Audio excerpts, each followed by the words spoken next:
Hello guys, welcome to back my YouTube channel. जैसा कि हम एक्सक्लेमेटिव सेंटेंस को पढ़ रहे थे, उसमें हमने देखा कि किस प्रकार के जो वाक्य हैं व्हाट ए से शुरू होते हैं, हाउ से शुरू होते हैं, अलास से शुरू होते हैं।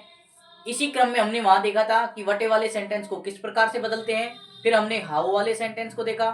वटे वाले सेंटेंस में क्या नियम है कि यदि वाक्य के अंत में नाउन हो तो उनको किस प्रकार से बदलते हैं कि नाउन को सब्जेक्ट बनाएंगे, उससे पहले आर्टिकल द का प्रयोग करेंगे, हेल्पर अपनी तरफ से वाज वर का प्रयोग करते हैं तथा उसके बाद वेरी का प्रयोग करेंगे और जो अपने पास एडजेक्टिव होता है उसको लिख देते हैं। आज उसी क्रम में हाउ वाला सेंटेंस पढ़ते हैं। इसमें एक नियम होता है कि यदि वाक्य के एंड में एच विद रखा हो यानी हेल्पर हो तो यहाँ देखो, यहाँ पे अपने पास देखो लास्ट एंड में क्या दे रखा है, हेल्पर। यहाँ पे मेन वर्ब दे रखी है। तो यहाँ पे देखो इन प्रकार के वाक्य जो किस प्रकार से बदलते हैं। हमने कहा ही हाउ वाले सेंटेंस में सेट टू को एक्सक्लेम में बदलो या एक्सक्लेम विद सरप्राइज में। तो हमने यहाँ एक्सक्लेम में बदला। उसके बाद कहा कि कनेक्टिव हो, इन्वर्टेड कोमा को हटाने के लिए कनेक्टिव का प्रयोग करते हैं, जो दैट का प्रयोग करते हैं। फिर हमने कहा कि जो अपने पास सब्जेक्ट है उसको बनाएंगे। यहाँ सब्जेक्ट आई है, फर्स्ट पर्सन किसके अनुसार चेंज होगा, सब्जेक्ट के अनुसार। सब्जेक्ट यहाँ पे ही है तो आई का पहला ही है, तो ही का पहला क्या होता है, ही, इसलिए यहाँ पे ही सब्जेक्ट लिख दिया। यहाँ पे एल क्रम दे रखी है, इज एम आर यानी एम है, तो हम क्या कर देंगे, वोज और वर।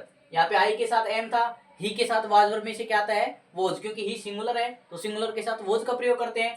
फिर हम कहेंगे कि वेरी का प्रयोग करेंगे। फिर हमने कहा कि हम इसमें वेरी का प्रयोग करेंगे और वेरी का प्रयोग करने के बाद जो अपना एडजेक्टिव होता है उसको लिख देते हैं। यहाँ पे लकी है तो लकी का लकी। जो हाउ होता है, वटे होता है, उसको हटा देते हैं।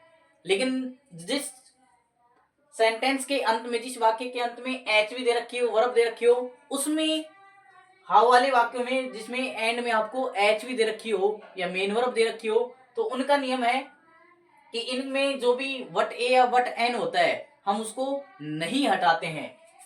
भाई जो अपने पास आर्टिकल होता है उसको नहीं हटाते हैं। तो हमने कहा जैसे सेकंड वाक्य अपना ही। अब यहाँ देखो क्या दे रखा है, सेट टू को बदलना। सेट टू को हमने कहा कि वट ए से दे रखा है तो हम कहे सीधा इसको एक्सक्लेम में बदल देंगे। एक्सक्लेम में बदलने के बाद हमें चाहिए कनेक्टिव। कनेक्टिव हमने कहा कि दैट का प्रयोग करेंगे। यहाँ पे अपने पास सब्जेक्ट ऑलरेडी दे रखा है ही, थर्ड पर्सन है, इसको नहीं बदलेंगे।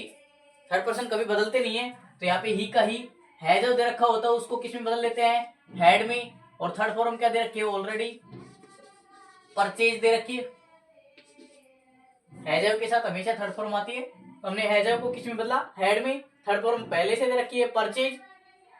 फिर हमने कहा कि अपना जो नियम है जो बच जाता है उसको, जैसे जो भी अपने पास बचा है इसमें बचा, देखो ए ब्यूटीफुल कार, तो ये लिख देंगे। लेकिन इससे पहले ए का प्रयोग करके हमने देखो वट ए में से ए या एन लगा देते हैं, ए का प्रयोग हमने कहा, और इसके बाद वेरी का प्रयोग करेंगे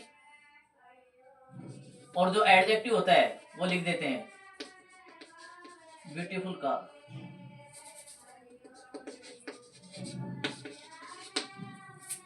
देखो हमने कहा कि सेट टू को एक्सक्लेम में बदला, कनेक्टिव दैट लगा दिया हमने।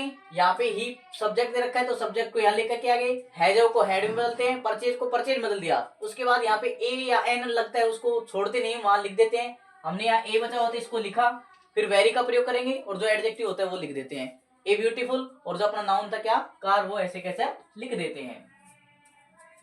आगे कुछ ऐसे नियम है जिनमें ओ, अलास या फिर ब्रेव, इस प्रकार के